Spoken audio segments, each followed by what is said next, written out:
तळोदा येथे मेवासी वनविभाग कार्यालयावर आदिवासी अधिकार राष्ट्रीय मंचामार्फत मोर्चा.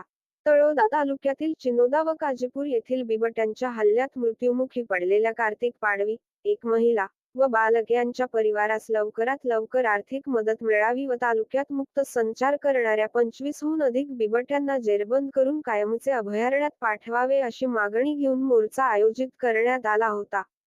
सदर मोर्चाचे नेतृत्व आदिवासी अधिकार राष्ट्रीय मंचचे जिल्हा नेते श्यामसिंग पाडवी, अनिल ठाकरे, रुबाबसिंग ठाकरे, दयानंद चव्हाण, सुदाम ठाकरे, कैलास चव्हाण, तापीबाई माळी, राजकिरण पाडवी, सुभाष ठाकरे आदींनी केले.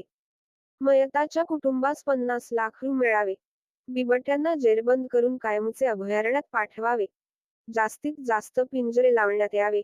शेतमजूर व शेतकऱ्यांचा जीव वाचवावा या प्रमुख